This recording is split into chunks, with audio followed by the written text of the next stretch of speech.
নিকষ কালো আধারের মাঝে এক মুঠো আলো নিয়ে আগমন ঘটেছে চন্দ্রের। চন্দ্র তার নিজস্ব আলোয় আলোকিত করে তুলেছে চারপাশ। রাতের আধার ছাপিয়ে বিরাজ করছে চন্দ্রের আলোক রশ্মি। শক্তিশালী আধারও হার মানতে বাধ্য হয়েছে চন্দ্রের দীপ্তির কাছে। ছাদের দোলনায় বসে এক মনে দোল খাচ্ছি। আদ্র ভাইদের ছাদে আগে কোনো দোলনা ছিল না। আমি আসার পর আদ্র ভাই এটা আনিয়েছে। উনি এখনো বাসায় আসেনি। আজ নাকি একটা মিটিং আছে। মিটিং শেষ করে আসতে আসতে রাত হবে। বাড়ির সবাই ঘুমিয়ে গেছে, কিন্তু আমার চোখে ঘুম নেই। ঘুম তো দূর, ঘুমের বিন্দু মাত্র লেশ অবধি নেই। ঘুম যেন বিদায় নিয়েছে চোখের পাতা হতে। মাথায় জেকে আছে আমি গাদা প্রশ্ন। যতক্ষণ না এগুলোর উত্তর পাচ্ছি আমার শান্তি নেই। শান্তিতে একটু ঘুমও দিতে পারবো না। কি এক মহাজালায় পড়েছি, যার থেকে উত্তর নিব সেও লাপাত্তা। এমনই দিন 10টা আগেই চলে আসে আর আজ 12টার মতো বাজে এখনো এসেছে না। আদ্র ভাই এতগুলো বছর নিজের অনুভূতি লুকিয়ে রাখলো কিভাবে? কিভাবে পারলেন এটা উনি? আমি হলে তো পারতামই না। তাও আবার এতগুলো বছর। আদ্র ভাইয়ের ডায়েরির এক কোণে ছোট করে তারিখ লেখা ছিল। তারিখ দেখে চমকে উঠেছি আমি। গুনে গুনে 10টা বছর ধরে মানুষটা আমায় ভালোবাসে আর আমি কিনা এমন গর্দভ যে কখনো বুঝতেই পারিনি। মানুষটা সব সময় আমার খেয়াল রাখত। আমার পছন্দ অপছন্দ তার নখ দর্পণে ছিল। আমার কিসে ভালো লাগবে, কিসে খারাপ লাগবে সব উনার জানা। আমি কি চাই, সব দিকে খেয়াল রেখেছে উনি। কোনো দিকে কোনো কমতি রাখেননি। সব সময় আমায় আগলে রেখেছেন একদম গোলাপের পাপড়ির ন্যায়। আর আমি কিনা মানুষটার অনুভূতিও বুঝতে পারলাম না। এতটা ব্যর্থ আমি। কখনো সময় নিয়ে তাকানো হয়নি মানুষটার চোখে। উনার চোখে তাকালে মানুষটার ভালোবাসা অনুভব করতে পারতাম।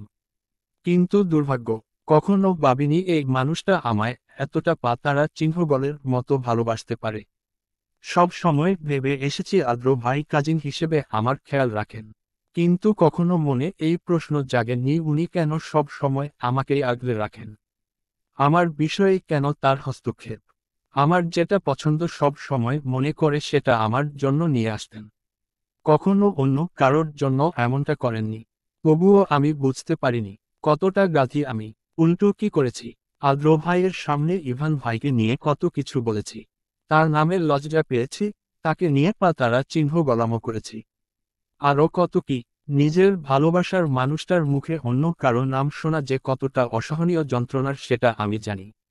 নিজের ভালোবাসার মানুষটার পাশে অন্য কাউকে সহ্য করা মরণ যন্ত্রণা সমান।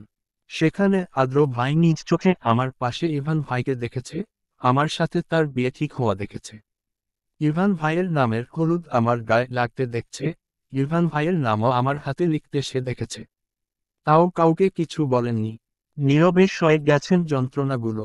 যন্ত্রণাগুলো চেপে রেখেছেন নিজের মাঝে। হাসির মুখটা আমাদের দেখিয়েছে। কেন করলো উনি এমন? একটা বার আমায় বলতে তো পারতেন, রোদ আমি তোকে ভালোবাসি। কিন্তু উনি বলল না। নিজের অনুভূতিগুলো নিজের মাঝেই চেপে রাখলেন। কষ্ট পেলেন একা একা।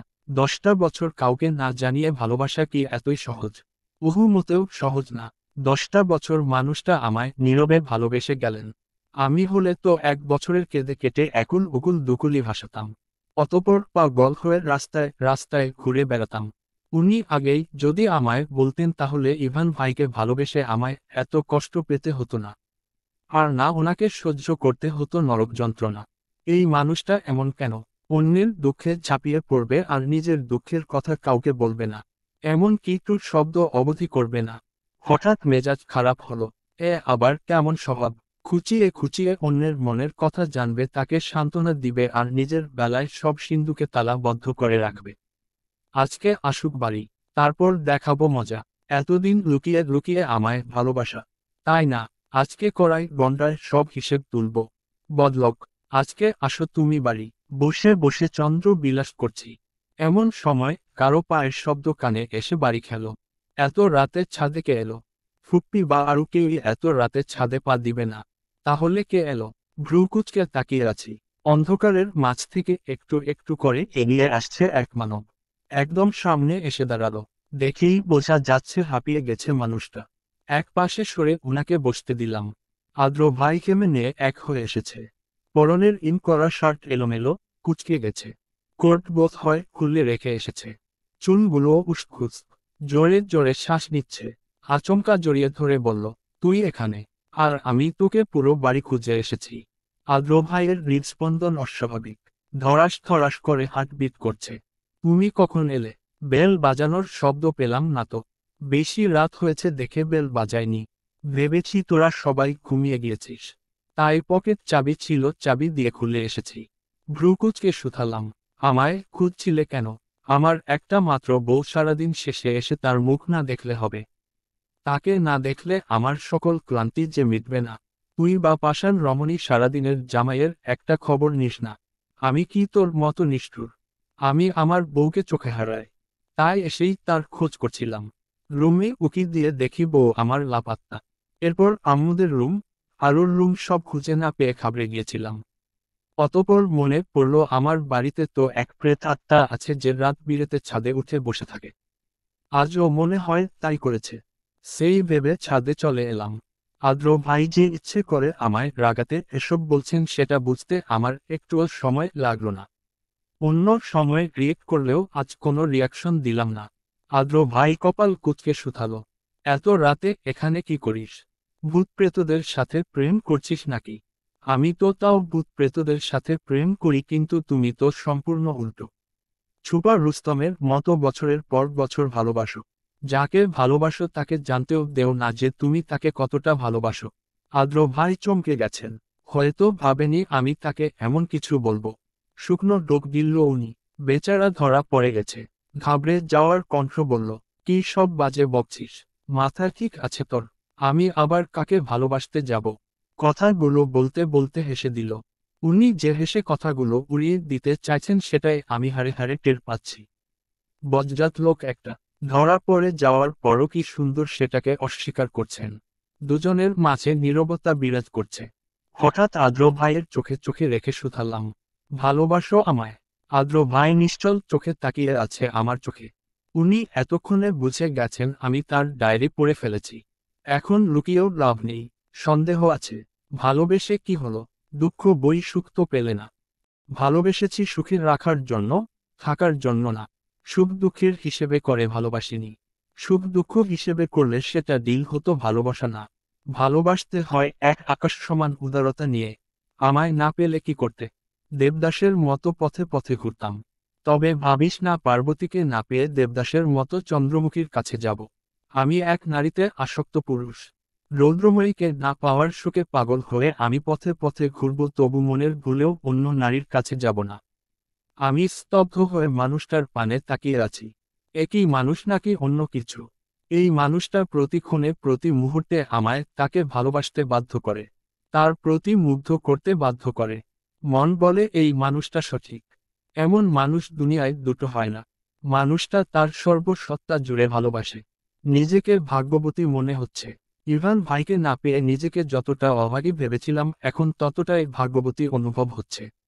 ইসস, আদ্র নাম মানুষটা আমায় ভালোবাসে, শুধুমাত্র আমায় ভালোবাসে। এক মনে আদ্র ভাইয়ের দিকে তাকিয়ে আছি। আচমকা মাথায় প্রশ্ন এলো। ফট করে প্রশ্ন করে বসলাম, এই সত্যি করে বলো তো তুমি আমায় কবে থেকে ভালোবাসো? আদ্র ভাই আকাশের দিকে তাকিয়ে বলল, জেনে লাভ কি? যা হওয়ার তা তো হয়ে গেছে। জানার অনেক আগ্রহ জন্মেছে। না শোনা অবধি ঘুম আসবে না, শান্তি পাব না। আদ্র ভাই খানিকক্ষণ সময় নিয়ে ভাবল। অতঃপর বলা শুরু করল, মানুষ প্রেমে পড়ে প্রেয়সীর রূপের ঝলকানিতে, আর আমি প্রেমে পড়েছি ছোট এক মায়াবিনীর কন্দনরত মুখের মার। মায়াবিনী চকলেট পায়নি বলে তার সে কি কান্না। কান্না করতে করতে হেঁচকি তুলে ফেলেছে। নাকের ডগা লাল হয়ে গেছে। সারা মুখ রক্তিম বর্ণ ধারণ করেছে। মায়াবতীর কান্না আমার হৃদয়কে করে তুলেছিল উচ্চাটন। এক অদৃশ্য ছুরি হৃদয়ে আঘাত করছিল বারংবার। রক্তক্ষরণ হচ্ছিল হৃদয় ছায়রে। সমুদ্রের উত্তাল ঢেউয়ের সৃষ্টি করেছে আমার বুকে। অতঃপর ব্যস্ত হয়ে গেলাম মায়াবিনীর কান্না থামাতে। চকলেট পেয়ে তার সে কি খুশি। তার খিল খিল হাসি আমার হৃদয়ের রক্তক্ষরণ থামিয়ে দিয়েছিল এক নিমিষেই। তার হাসির ঝলকানিতে মনের আঙিনায় প্রশান্তি হাওয়া বয়ে গেছে। এরপর ধীরে ধীরে নিজের অজান্তে ভালোবেসে ফেলি মায়াবিনীকে। না বেশেই বা থাকবো কি করে? মায়াবিনী যে আমায় তার মায় বড্ড বাজে ভাবে বেঁধে ফেলেছিল। না পারছিলাম বেরিয়ে আসতে, আর না পারছিলাম মায়াবিনীকে জানাতে। সে যে বড্ড ছোট ছিল তখন। প্রথম প্রথম নিজের অনুভূতি বুঝতে পারিনি। অনেক চেষ্টা করেছিলাম মায়াবিনীর থেকে দূরে সরে আসতে। অপরদিকে আমি যত তার থেকে দূরে সরে আসতে চাইছিলাম সে আমায় ততটাই তার মায় বেঁধে নিচ্ছিল। চেয়েও আমি বেরিয়ে আসতে পারিনি। আটকে গেছি মায়াবিনীর মায়াজালে। তাও আবার পুরো জীবনের জন্য। এরপর দিন যেতে লাগলো, মাস পার হলো, বছর ফুরালো, মায়াবিনীর প্রতি মায়া, ভালোবাসা আমার প্রতিনিয়ত বাড়তে লাগলো। দিন দিন মানুষের আসক্তি কমে আর আমার চক্র বৃদ্ধি হারে বাড়ছিল। পড়াশোনা, সময় করে মায়াবিনীকে দেখতে যাওয়া, তার খবর রাখা, তাকে ভেবে ডায়েরিতে কিছু অনুভূতি লিপিবদ্ধ করা, এই সব মিলিয়ে আমার দিন কাটতে লাগলো। মায়াবিনী একটু একটু করে বড় হতে লাগলো। মায়াবিনীর হুটহাটো আবদার আমার মনকে করে তুলছিল আনন্দিত। আমি ভেসে যাচ্ছিলাম সুখের সাগরে। তবে আমার সুখ বেশি দিন সইল না। একদিন হুট করে আগমন ঘটল মায়াবিনীর পছন্দের মানুষের। মায়াবিনী তাকে নিয়ে কল্পনা সাজাতে শুরু করল। নিজ চোখে নিজের ভালোবাসার মানুষটাকে অন্য কাউকে নিয়ে কল্পনা সাজাতে দেখে ভেঙে পড়েছিলাম আমি। নিজেকে সামলে নিয়েছিলাম বহু কষ্টে। আমি তো তাকে নিজের করে পাওয়ার লাভে ভালোবাসিনি। আমি তাকে সুখে রাখার জন্য ভালোবেসেছি। সে যদি অন্য কারো সে খুশি থাকে তাহলে এতে আমি বাধা দেওয়ার কে? আমি যদি তাকে সুখী না দেখতে পারি তবে কেমন ভালোবাসা? নিজেকে বুঝিয়েও আমি পারিনি। অতঃপর সিদ্ধান্ত নিয়েছিলাম মায়াবিনীকে তার মনের মানুষের হাতে তুলে দিয়ে পারি জমাবো দূর দেশে। আমি কষ্টে থাকলেও মায়াবিনী সুখে থাক। সবশেষে মায়াবিনী আমার ভাগ্যে না থাক, আমার মনে টিকে থেকে যাবে আজীবন, অনন্তকাল। এখানে আমি থাকতে পারবো না। মায়াবিনীকে অন্য কারোর সাথে দেখার সাহস আমার নেই। সেই মতে প্রস্তুতিও নিলাম। তবে আল্লাহর পরিকল্পনা বোধহয় অন্য ছিল। এক ঝড়ে এলোমেলো হয়ে গেল সব। আল্লাহ আমায় মায়াবিনীকে নিজের করে পাওয়ার সুযোগ করে দিল। মায়াবিনী ভেঙে পড়ল। আমি তার এই করুণ পরিস্থিতি মেনে নিতে পারছিলাম না। অতঃপর সকল ঝড় ঝাপটা পার করে মায়াবিনী আমার হলো। এখন আমার মায়াবিনী শুধুই আমার। আদ্র ভাই থামল। উনার বুক চিরে দীর্ঘশ্বাস বেরিয়ে এলো। আদ্র ভাইয়ের বুকে মাথা গুজে বললাম, তুমি আমায় আগে বলনি কেন আমায় ভালোবাসো? আগে বললে তো এত কিছু হতো না। আমি ভেবেছিলাম তুই বড় হলে সোজা মামুকে বলে তোকে বউ করে নিয়ে আসবো। হারাম সম্পর্কে জড়াতে চাইনি। তোকে বউ করে এনে কোনো এক পূর্ণিমার আলোয় আলোকিত রজনীতে চন্দ্র বিলাস করতে করতে তোকে মনের সকল অনুভূতি জানাবো। তবে সেটা আর হলো কই? লাফিয়ে উঠে বললাম, দেখো আজও কিন্তু পূর্ণিমা। তোমার মনের আশা পূরণ হয়েছে। দিন কেটে যাচ্ছে ব্যস্ততার বেড়াজালে। সময় যে কিভাবে কেটে যাচ্ছে তা নিজেও জানি না। ব্যস্ততায় শান্তি মতো দুদণ্ড বসার জন্যেই বইয়ের মাঝে ডুবে আছি সারাটা দিন। বই ছাড়া আশেপাশে কিছুই দেখতে পাচ্ছি না। ডানে তাকালে বই, বামে তাকালে বই, সামনে পিছনে বই আর বই। প্রতিটা শিক্ষার্থীর নিকট সবচেয়ে কঠিন সময় হলো অ্যাডমিশনের সময়টা। এই সময়টা যে যত ভালোভাবে কাজে লাগবে তার জীবন তত সুন্দর হবে। এই সময়টার ওপর ডিপেন্ড করবে তার ভবিষ্যৎ। রাত বাজে 1টা। এদিকে আমি বইয়ের মাঝে ডুবে রয়েছি। এইচএসসি পরীক্ষায় আমি এতটা পড়িনি এখন যতটা পড়ছি। মনে হচ্ছে জীবনের সবচেয়ে বড় যুদ্ধে নেমেছি। এই যুদ্ধে আমাকে জিততেই হবে, যে কোনোভাবেই হোক আমায় জিততে হবেই। আমি হেরে গেলে আমার সাথে হেরে যাবে আরও দুটো মানুষ। তাদের দেওয়া সকল পরিশ্রম বৃথা যাবে। আদ্র ভাই আর শুভ ভাই অনেক খাচ্ছে আমার আর ইভার পিছনে। যতটা করা যায় ততটাই করছেন। তাই তাদের পরিশ্রম বৃথা যেতে দেওয়া যাবে না। তাই নাকে মুখে পড়ছি। আমাকে নিজের স্বপ্ন পূরণ করতেই হবে। আমায় ডাক্তার হতেই হবে। এটা যে আমার স্বপ্ন। আমার ছোটবেলা থেকে লালন করা ভালোবাসা। নিজের স্বপ্ন পূরণ করার এছাড়া অন্য কোনো উপায় আমার কাছে নেই। তাই আপাতত কয়েক মাসের জন্য সব বাদ দিয়ে পড়তে বসেছি। পরীক্ষার সময় ভেবেছিলাম কোনো মতে পরীক্ষাগুলো শেষ করতে পারলেই আমার শান্তি। কয়েক দিন ঘুরে বেড়াবো এদিক সেদিকে। মুক্ত পাখির ন্যায় উড়ব। কিন্তু সেটা আর হলো কই? আমি উড়ছি তবে সেটা বইয়ের পাতা থেকে সে পাতায়।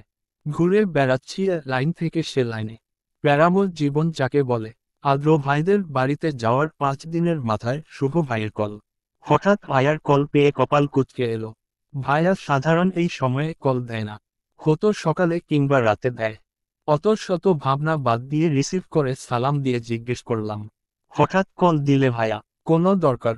হ্যাঁ, মেডিকেল কোচিংয়ে তোর আর ইভার ভর্তি কমপ্লিট। কাল সকাল 7টা থেকে ক্লাস।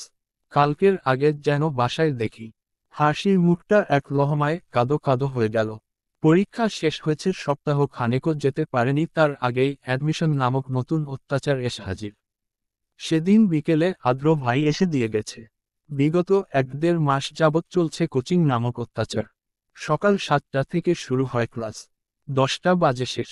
আসতে আসতে 10:30 বেজে যায়। এসে নাস্তা খেয়ে একটানা দুপুর 1টা পর্যন্ত পড়া। অতঃপর উঠে গোসল করে, দুপুরের খাবার খেয়ে রেস্ট নিয়ে একেবারের জন্য পড়তে বসে যায়। মাঝে জরুরি কোনো কাজ ছাড়া টেবিল থেকে ওঠা হয় না। মেডিকেলের এত এত পড়ার চাপে মাঝে মাঝে ইচ্ছে হয় আর পড়ব না। ডাক্তার হওয়ার চেয়ে সংসার করব সেটাই ভালো।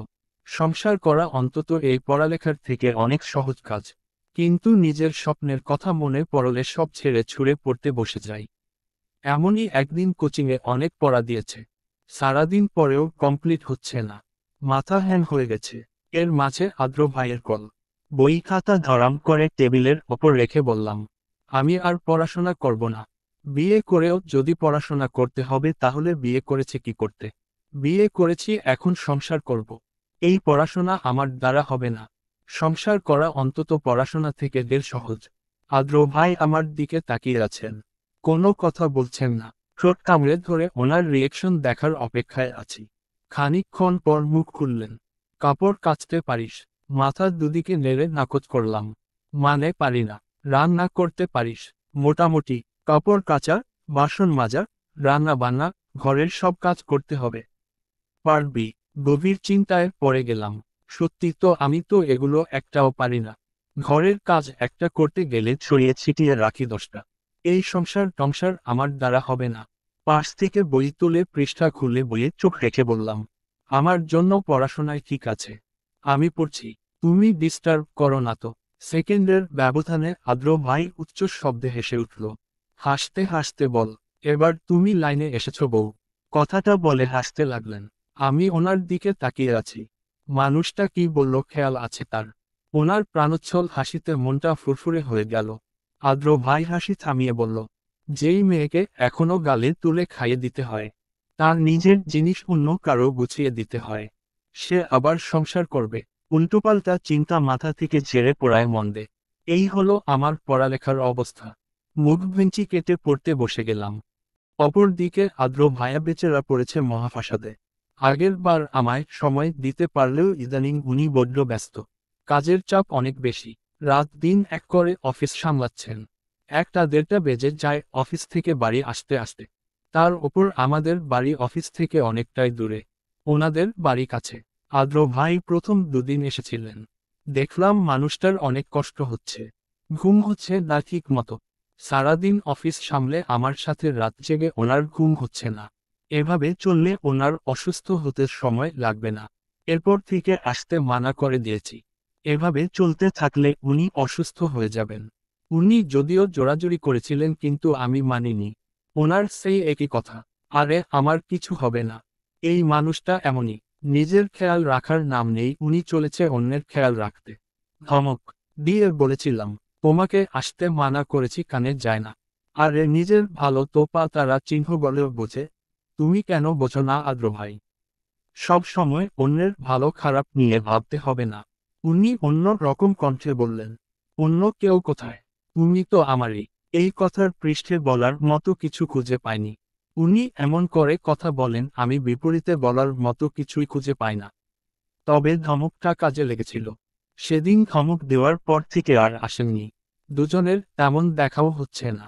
উনি বাড়ি আসেন রাত করে, আবার চলে যান সকাল সকাল। যা একটু কথা হয় সেটা কলে। ভিডিও কলে দুজন দুপাশে বসে নিজেদের কাজ করি। আমি বসে বসে পড়ি, আর উনি অফিসের কাজ করেন। মাঝে তো এমনও হয়েছে দুজন কলে থেকেই ঘুমিয়ে গেছি। এরকম বেশিরভাগ সময় আমার ক্ষেত্রে হয়। পড়তে পড়তে ঘুমিয়ে যাই। তখন আদ্র ভাই মৃদু কণ্ঠে ডেকে ওঠে, রৌদ্রময়ী ওঠ, বিছানায় যে ঘুমা। এভাবে বসে ঘুমালে পিঠ ঘাড় ব্যথা করবে। এরপর উঠে সুন্দর মতো ঘুমিয়ে যাই। কয়েক দিন যাবৎ আদ্র ভাইকে অনেক বেশি মনে পড়ছে।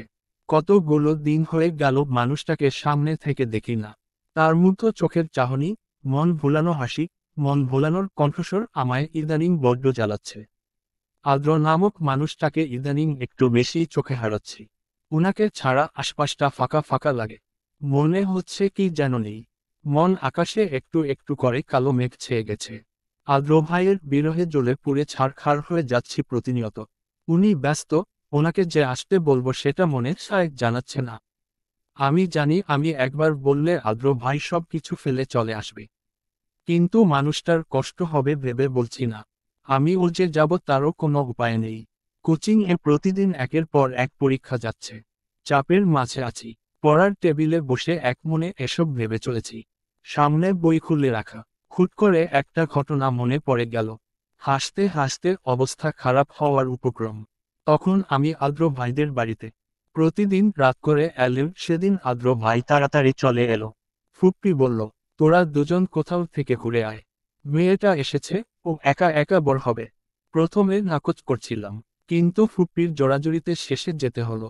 দুজন কতক্ষণ ঘোরাঘুরি করে একটা ক্যাফেতে এসে বসলাম। খাবার অর্ডার দিয়ে আদ্র ভাই মোবাইলে কি যেন করছেন। আমি ওনার কাঁধে মাথা রেখে চোখ বুজে বসে আছি।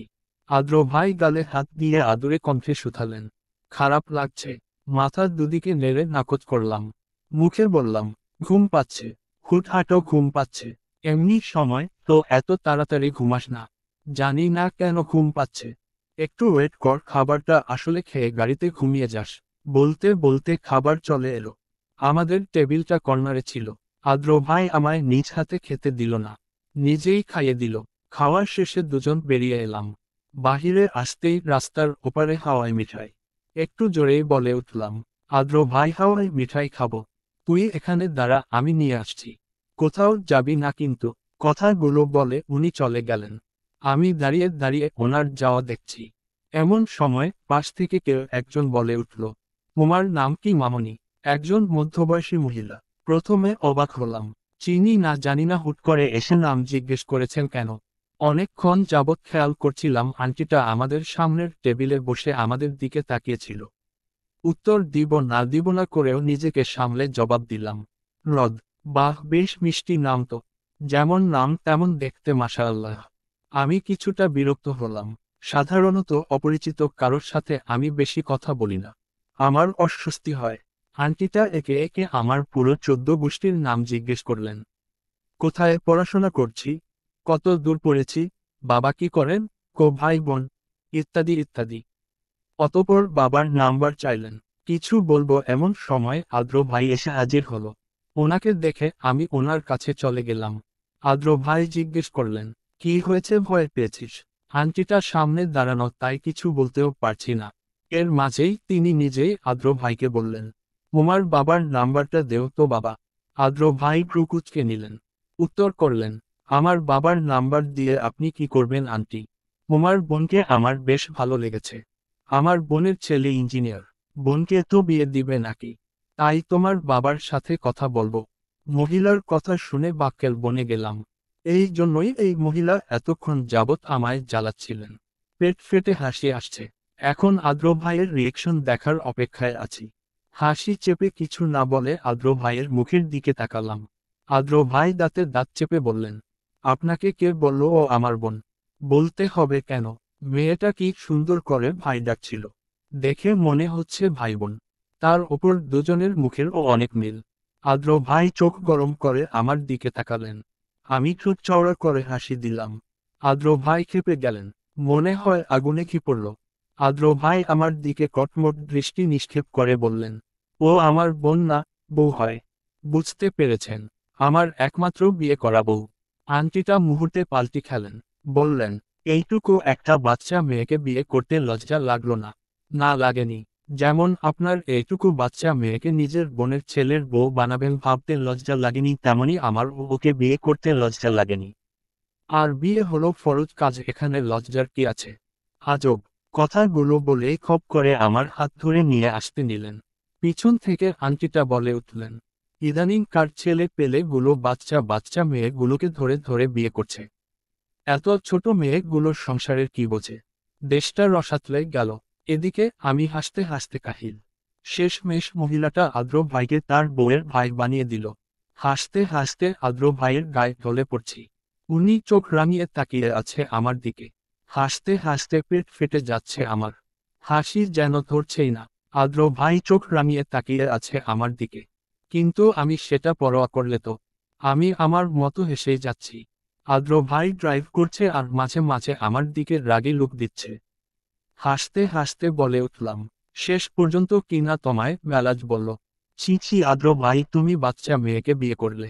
তোমার অন্তত একটু হলেও লজ্জা রাখা উচিত ছিল।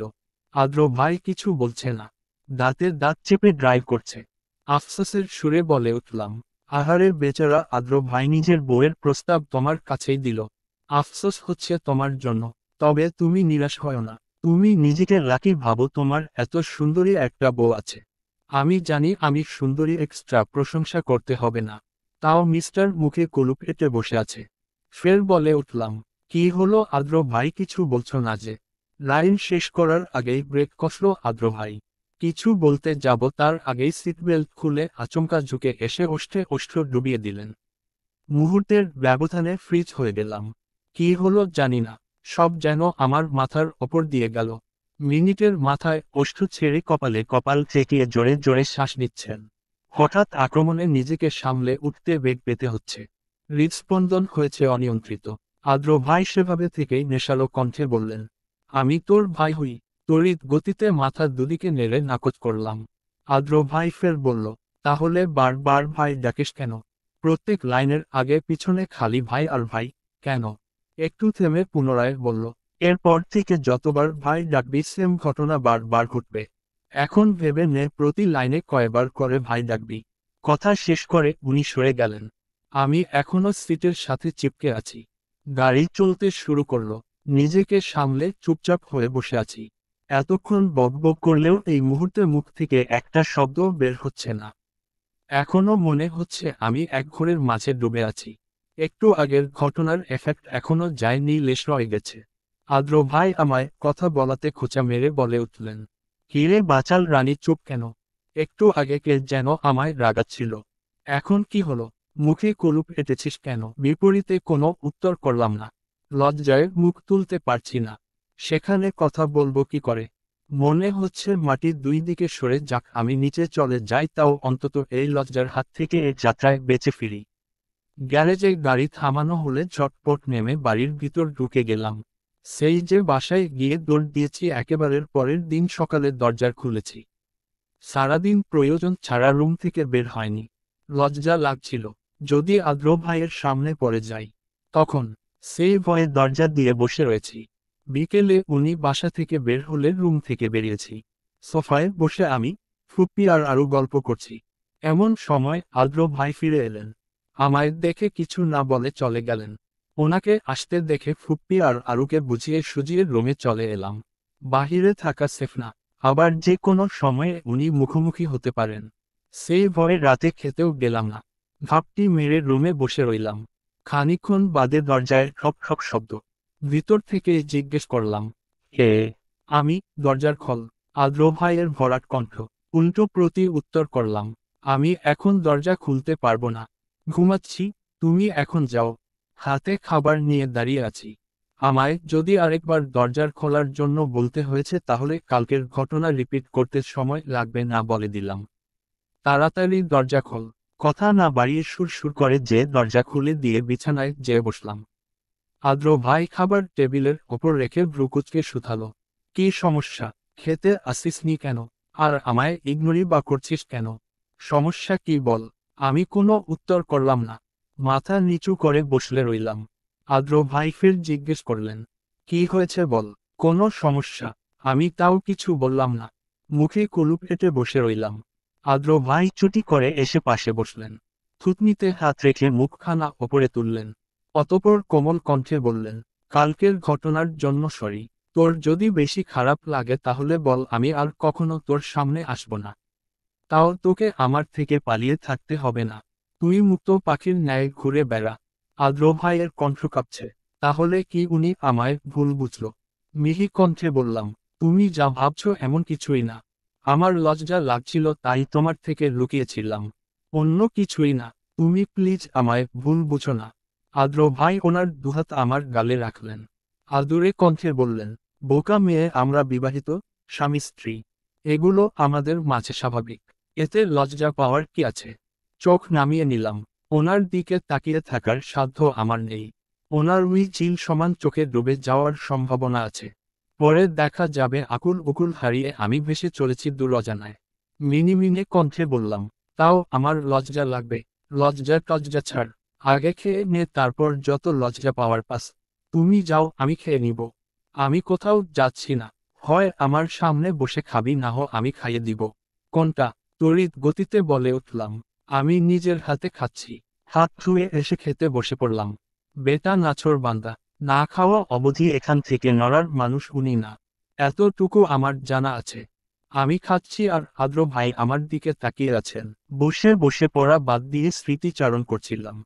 কতটা সুন্দর ছিল মুহূর্তটা। আর এখন এই মানুষটাকে দেখার জন্য আমি হাসফাস করছি। কিন্তু মুখ ফুটে কিছু বলতে পারছি না।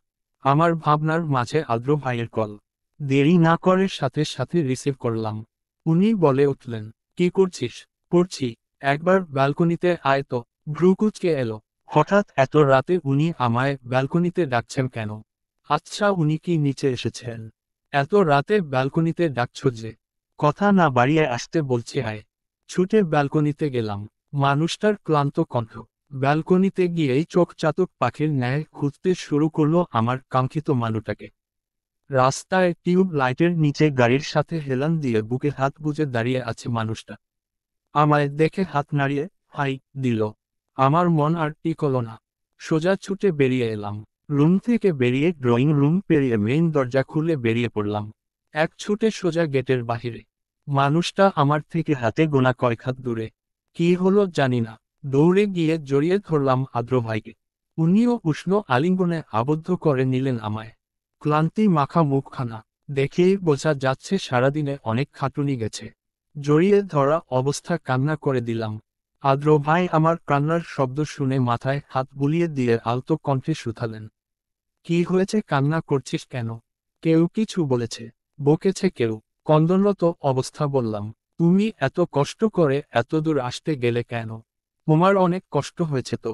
কে বলল তোকে আমার কষ্ট হয়েছে? আমার একটুও কষ্ট হয়নি।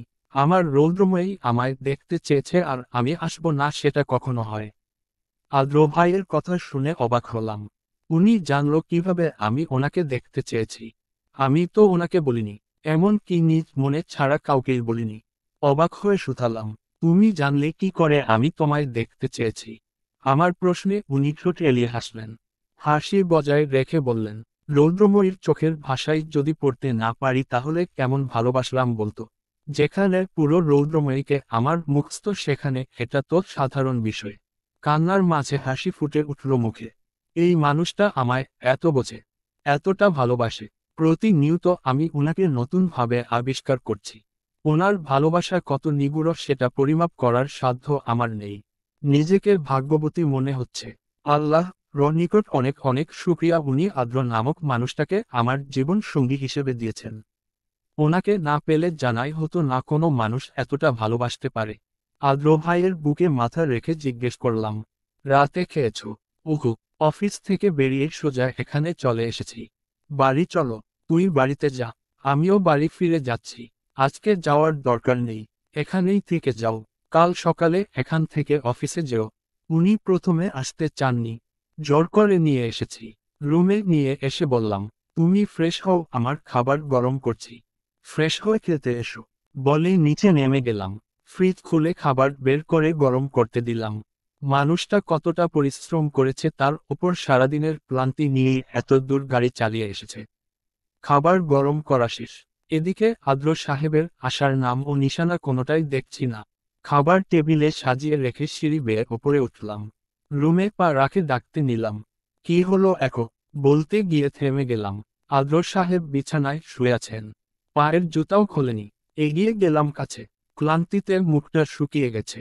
এলো মেলো চুলগুলোতে হাত বুলিয়ে দিয়ে আলতো কণ্ঠে ডেকে উঠলাম, খাবে না? ওঠো। খাবার গরম করা শেষ। আদ্র ভাই ঘুম ঘুম কণ্ঠে বলল, খেতে ইচ্ছে করছে না। মিহি কণ্ঠের উত্তর তার। কণ্ঠ শুনেই বোঝা যাচ্ছে মানুষটা কতটা ক্লান্ত।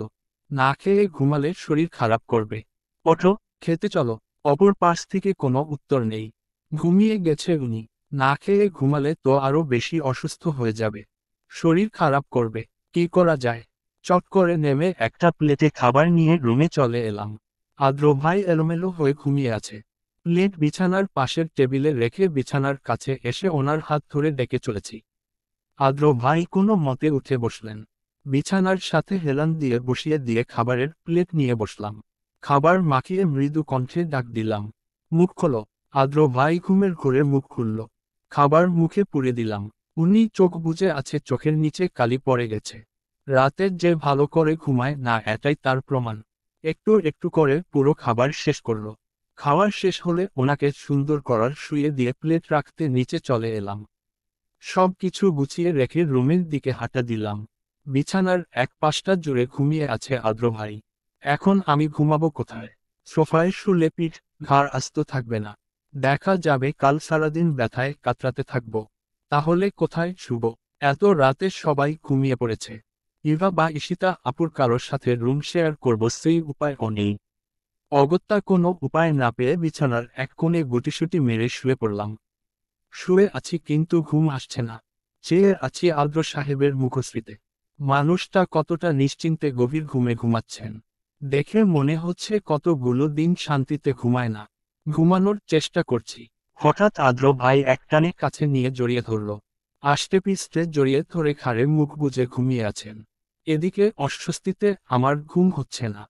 অস্বস্তিতে হাঁসফাঁস করছি। হাঁসফাঁস করতে করতে কখন যে ঘুমিয়ে গিয়েছি নিজেও জানি না। গধূলি বিকেলে আকাশে পেঁজো মেঘেদের ভেলা। লাল আভায় রাঙিয়ে আছে পুরো আকাশটা। ব্যালকনিতে বসে পড়ছি আর প্রকৃতি বিলাস করছি। রুমে বসে পড়তে বিরক্ত লাগছিল। বদ্ধ রুমে কতক্ষণই বা ভালো লাগে। তাই পড়ার সাথে একটু প্রকৃতি বিলাস করতেও চলে এলাম। রসায়ন বই পড়ছি। পড়ছি কম, মুখে কলম বুঝে পা নাড়াচ্ছি বেশি। প্রতিবার পা নাড়ানোর ফলে রিনচিন শব্দ হচ্ছে। রিনচিন শব্দ বেশ ভালো লাগছে। মনটা ফুরফুরে হয়ে উঠছে। আমার অনেক পছন্দের নূপুর এটা। আদ্র ভাই গিফট করেছে। যেমন সুন্দর মানুষটা তেমনই সুন্দর তার পছন্দ। এক দেখায় নূপুরটার প্রেমে পড়তে বাধ্য হয়েছি। কিভাবে তারা চিহ্ন আনক ও অস্থিরতার মাঝে মানুষটা আমায় এটা গিফট করেছিল। মনে পড়ে গেল সেই দিনের ঘটনা। দিনটা ছিল এইচএসসি পরীক্ষার রেজাল্ট দেওয়ার দিন। টেনশনে পুরো ড্রয়িং রুম জুড়ে পায়চারি করছি। দাঁত দিয়ে নখ কেটে চলেছি অবিরাম। টেনশনে খাওয়া দাওয়া সব লাটে উঠেছে আমার। আমার আর ইভার টেনশন দেখে বাড়ির শুদ্ধ মানুষও টেনশন করছে। সকাল থেকে এমন কেউ বাদ যায়নি যে আমাদের খাওয়ার জন্য বলেনি। কিন্তু আমাদের এক কথা, রেজাল্ট না দেওয়া অবধি আমরা কিছুই খাবো না। ইভা আর আমি দুজন দুজনার মুখ চাওয়াচাওয়ি করছি। রেজাল্ট যদি খারাপ হয় তাহলে আমাদের স্বপ্ন শেষ। ভেঙ্গে চুরে গুঁড়ো গুঁড়ো হয়ে যাবে। কি হবে কিছু বুঝতে পারছি না। পরীক্ষা তো আলহামদুলিল্লাহ ভালোই দিয়েছি। শুনেছি এবার নাকি কড়াকড়ি ভাবে খাতা দেখা হবে। পাস করব এতে কোনো সন্দেহ নেই। কিন্তু যদি প্লাস ছুটে যায় তাহলে আমার ডাক্তার হওয়ার স্বপ্নের এখানেই সমাপ্তি। এতদিনের পরিশ্রম সব বৃথা যাবে। রেজাল্ট দিবে বলে আদ্র ভাইও আজকে অফিসে যায়নি। ফুফাকে অফিসে বসিয়ে নিজে আমাদের বাড়ি চলে এসেছে। ঈশিতা আপু, প্রিয়ম ভাবি আমাদের বুঝাচ্ছেন। এত টেনশন নিতে মানা করছেন। কিন্তু আমি শুনলে তো যতই বলি টেনশন করব না, তবুও টেনশন নিজে নিজেই চলে আসে। টেনশনে বসে বসে দাঁত দিয়ে নখ কাটছি। ল্যাপটপ নিয়ে বসে পড়েছে রুদ্র ভাইয়া আর শুভ ভাই। ভাইয়ারও আজকে মেডিকেলে ক্লাস নেই। ডিউটি আছে, তবে সেটা বিকেলের দিকে। ঘড়িতে 11:33। আর কয়েক মিনিট, তারপরই কাঙ্ক্ষিত সময় চলে আসবে। সময় যেন কাটছেই না। দুশ্চিন্তার সময়গুলো এত দীর্ঘ হয় কেন? সময় কেন যাচ্ছে না? অপর দিক দিয়ে সময়ের সাথে পাল্লা দিয়ে বাড়ছে চিন্তা। কি হবে? হঠাৎ খেয়াল করলাম ইভা ফুরফুরে মেজাজে বসে আছে। কপালে ভাঁজ পড়ল। কি হলো ঘটনা? একটু আগেই না ও টেনশন করছিল। এখন এত চিল মুডে আছে কিভাবে? কাছে যেয়ে পাশে বসে জিজ্ঞেস করলাম, হুট করে এমন স্বাভাবিক মুডে এলি কি করে? কাহিনী কি? ইভা ফিসফিস করে বলল, আমি আগে থেকেই চিল মুডে ছিলাম, এতক্ষণ শুধু নাটক করেছি। মনে মনে দোয়া করছি প্লাস যেন না আসে, তাহলে এই মেডিকেল নামক প্যারা থেকে জান ছুটবে আমার। ভাইয়ার ভয় কিছু বলতেও পারছি না। একটু থেমে বলল, দোয়া কর আমি যেন ফেল করি আর আব্বু তাড়াতাড়ি বিয়ে দেয়। সারারো জীবন ধ্বংস করার পড়াশোনা আর ভালো লাগছে না। এর চেয়ে বিয়ে করে সংসার করব, জামাইয়ের সাথে ঘুরবো ফিরবে, এটাই ভালো আমার জন্য। এই মেয়ের কথা শুনে আমার মাথা ঘুরাচ্ছে। ও কি বলল সব যেন মাথার ওপর দিয়েই গেল। তোর যদি টেনশন নাই হয় তাহলে না খেয়ে বসে আছিস কেন? আরে একটু ঢং করতে হবে না। বাবা মাকে তো বোঝাতে হবে তাদের মেয়ে কত পড়ুয়া। আমি শেষ পর্যন্ত ট্রাই করেছি কিন্তু হয়নি। ইভার কথা শুনে মাথা চক্কর দিচ্ছে। তাহলে এই ছিল হতচ্ছাড়ির মনে। এই জন্যই তো বলি ইভার রানী এত কুল মুডে আছে কি করে। এই কাহিনী তাহলে। কিন্তু আমার তো টেনশন হচ্ছে। রেজাল্ট খারাপ হলে আদ্র ভাইকে মুখ দেখাবো কি করে? উনি কত কষ্ট করেছেন, কত খেটেছেন আমার পিছনে। মনে মনে প্রার্থনা করলাম, আল্লাহ মান সম্মান বাঁচিও, সবাই যেন সন্তুষ্ট হয় আমার রেজাল্টে। অবশেষে চলে এলো সেই মহেন্দ্রক্ষণ। ঘড়িতে কাটায় কাটায় 12টা বেজে গেছে। এবার রেজাল্ট চেক করার পালা। রুদ্র ভাইয়া আমার রেজাল্ট বের করবে আর শুভ ভাই ইভার। আদ্র ভাইয়ের হাত শক্ত করে ধরে বসে আছি। উনি আমায় ভরসা দিচ্ছেন যা হবে ভালোই হবে। হৃদস্পন্দন অস্বাভাবিক গতিতে বেড়ে চলেছে। আচমকা রুদ্র ভাইয়ার মুখ কালো হয়ে গেল। আদ্র ভাই জিজ্ঞেস করল, কি হয়েছে রুদ্র? রেজাল্ট কি এসেছে? ভালো হয়নি। রুদ্র ভাইয়া মাথা নেড়ে নাকচ করল। এক আকাশ সমান আশা নিয়ে বসে থাকা আমিটার মনটা এক নিমিষে ভেঙে টুকরো টুকরো হয়ে গেছে। আদ্র ভাইয়ের হাত থেকে নিজের হাত ছুটিয়ে দৌড়ে চলে এলাম। রুমের দরজার আটকে বসে পড়লাম ফ্লোরে। কান্নারা দলা পাকিয়ে বেরিয়ে আসতে চাইছে। আমার এত কষ্ট, এত পরিশ্রম কি তবে বৃথা গেল? আমার ডক্টর হওয়ার স্বপ্ন স্বপ্নই রয়ে যাবে। এই জীবনে আমার আর শখের এপ্রন পরা হবে না। কান্না আটকে রাখতে না পেরে কেঁদে ফেললাম। এর মাঝেই দরজায় ঠক ঠক শব্দ। আমার সেদিকে খেয়াল নেই। আমি আমার মতো কান্না করায় ব্যস্ত। ওপাশ থেকে ব্যস্ত গলার স্বর, রোদ দরজা খোল। দরজা আটকে কি করছিস? উল্টোপাল্টা কিছু করবি না। আমি বলছি দরজার খোল। কথাগুলো যেন আমার কানে পৌঁছাচ্ছেই না। আমি এক ঘোরের মাঝে আটকে আছি। আমার স্বপ্ন ভেঙে চুরমার হয়ে গেছে। এখন আমি কি করব? আদ্র ভাইকে মুখ দেখাবো কি করে? রাত জেগে এত খেটেছে মানুষটা। অঝরে কেঁদে চলেছি। অপর পাশের মানুষটা দরজা ধাক্কাতে ধাক্কাতে কোনো সাড়া শব্দ না পেয়ে কোথায় যেন চলে গেল। একটু পর ব্যালকনিতে শব্দ হলো। আমার সেদিকে বিন্দু মাত্র খেয়াল নেই। মুহূর্তের ব্যবধানের আমার সামনে এসে দাঁড়ালো কেউ। আমার দু বাহু তুলে আমায় উঠিয়ে দাঁড় করল। সামনের মানুষটাকে দেখে কান্না আটকাতে পারলাম না। হুট করে তাকে জড়িয়ে ধরলাম। কান্না করতে করতে হেঁচকি উঠে গেছে। আদ্র ভাই ব্যস্ত গলায় বলল, বোকা মেয়ে কান্না করছিস কেন? কি হয়েছে? আমি ব্যর্থ আদ্র ভাই। আমি পারিনি আমার স্বপ্ন পূরণ করতে। আমি হেরে গেছি। আমি হেরে গেছি বড্ড বাজেভাবে। কে বলল আমার রৌদ্রময়ী হেরে গেছে? কান্না বন্ধ করে আমার কথাটা একবার শোন। আদ্র ভাইয়ের কথা শুনে কান্না অটোমেটিক্যালি থেমে গেছে। কপালে ভাঁজ ফেল জিজ্ঞেস করলাম, মানে কি বলছো? তুই গোল্ডেন পেয়েছিস, সব সাবজেক্টে প্লাস এসেছে। অবাক নয়নে শুধালাম, কি বলছো? রুদ্র ভাই যে বলল রেজাল্ট ভালো হয়নি, সেটা ও মজা করে বলেছে। একটু থেমে ফের বলল, এতটুকু বিষয়ে এভাবে কান্না করতে হয়? আমার রৌদ্রময়ী কি এতই বোকা মেয়ে নাকি? তুই স্ট্রং না, এত অল্পতে ভেঙে পড়লে হবে। তোকে একবার বলেছি না কান্না করলে তোকে দেখতে বিশ্রী লাগে। কান্না করবি না কখনো। নাক টানাতে টানতে বললাম, তো কি করব? আমার ডাক্তার হওয়ার স্বপ্ন আমার চোখের সামনে ভেঙে যাচ্ছে আর আমি বসে বসে দেখব। আমার খারাপ লাগবে না বুঝি? তার ওপর তোমার এত পরিশ্রম সবই তো বৃথা যেত।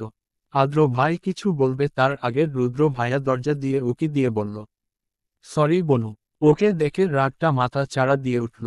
রাগে ফুস করে চিল্লিয়ে বলে উঠলাম, রুদ্র ভাইয়ার বাচ্চা, সহায়তা ন, ইতর প্রজাতির প্রাণী, বদমাইশটা। আজকে যদি আমি তোমায় মাতারা চিহ্ন না খাইয়েছি তাহলে আমার নাম রোদ না। আদ্র ভাই জড়িয়ে ধরা অবস্থায় বলল, শান্ত হও।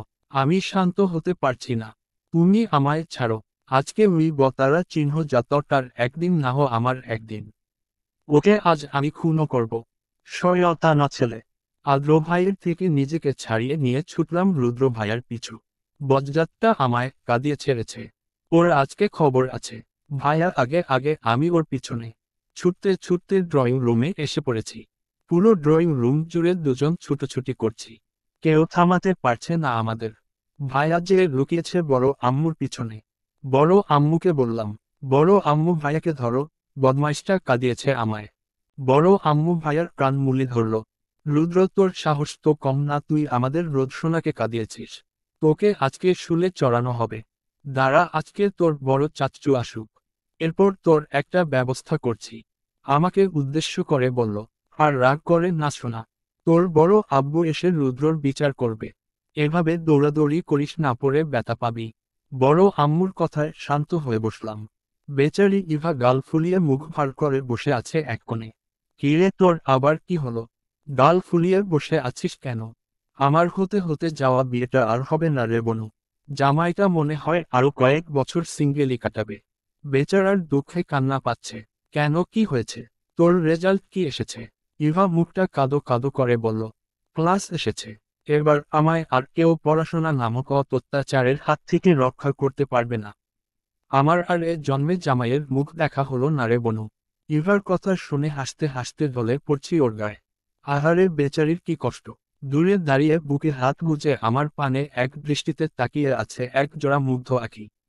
আখির মালিক বিড়বিড় করে বলে উঠল, এই কাঁদছে, এই হাসছে, পাগলি একটা।